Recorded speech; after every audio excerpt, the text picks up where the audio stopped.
স্ক্রিনে যে নাম্বারটি দেখছেন এই নাম্বারে চ্যানেল কর্তৃপক্ষের নাম্বার, এই নাম্বার ইমেল এবং হোয়াটসঅ্যাপ আছে। বোনটির ব্যাপারে কোনো কিছু জানতে চাইলে আমাদের সাথে যোগাযোগ করবেন, আমরা তথ্য দিয়ে সহযোগিতা করব। এতটুকুই। হ্যাঁ, তো হঠাৎ করে কে আপনাকে ঘুম থেকে জাগালো যে এখন তো বিয়ে করতে হবে? শুনে এই গ্রামের মানুষ কিছুটা আমার নামে মানে অনেক খারাপ বা অনেক বলতে মানে অনেক কিছুই বলছে।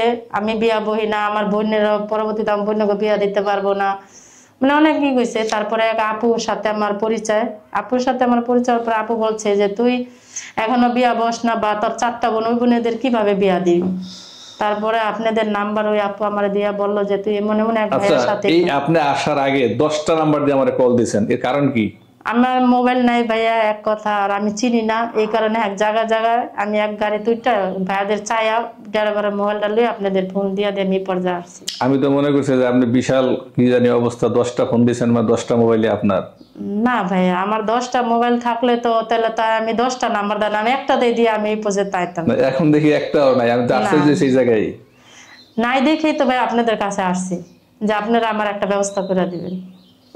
সংসার করতে গেলে অনেক ধৈর্য লাগে, সেই ধৈর্য আপনার আছে? হ্যাঁ, ধৈর্য আছে দেখে তো আজকে আমি এই পর্যায়ে আসছি।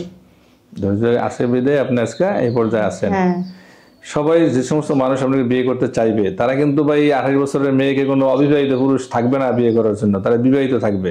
হ্যাঁ, এটা তো ভাগ্যে থাকলে তো হবে, ভাগ্যে না থাকলে তো কেউ জোর করে দিবে না। কারণ অবিবাহিত মেয়ে আপনি বিবাহিত পুরুষ বিয়ে করবেন, এটা কেমন লাগলো না? মানে আমার ভাগ্যে যদি বিবাহিত থাকে কেউ ঠেকাতে পারবে আমারে? আর যদি না থাকে তাহলে এটা কি কেউ জোর করে দিতে পারবে? না, আপনার ভাগ্যের উপরে বিশ্বাস হ্যাঁ, সবসময়। হ্যাঁ।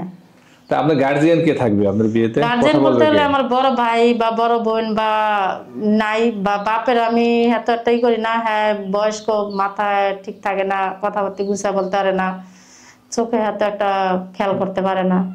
তার জন্য আমি হারে মনে করি না গার্জেন মানে আপনাদের মারফত আইছি, আপনারা যদি আমার গার্জেনের পাশে দাঁড়ান তাহলে আমি ওটাই অনেকটা মনে করবো। আপু ভিডিওতে যা বলছেন কোনো কিছু মিথ্যা বলেন নাই তো? না, না, না। বুঝছেন, কিন্তু মিথ্যা বললে কিন্তু সমস্যা। না, মিথ্যা বলে লাভ কি? বিয়ের পরে দেখা গেল যে আপনার কথা মিথ্যা হয়ে গেল, তখন আপনার স্বামী আপনাকে খোঁটা দিবে, বারবার খোঁচা মারবে, বাজে কথা বলবে। হ্যাঁ, এটা তো মানি কিসের জন্য? যে কোনো মেয়ে একটা ছেলের সংসারে গেলে কি পরে জানাজানি হলে এটা দুই কথা বলে, এটা স্বাভাবিক। কারণ এটা ভিডিওতে রেকর্ড থাকতেছে, কথাগুলো তো হারাই যাচ্ছে না, তাই না? না, না, না। আচ্ছা, ভালো থাকবেন। আমরা এই পর্বের মধ্যে এখানে শেষ করছি দর্শক, পরবর্তী কোনো ভিডিওতে দেখা হবে আবার। আল্লাহ হাফেজ।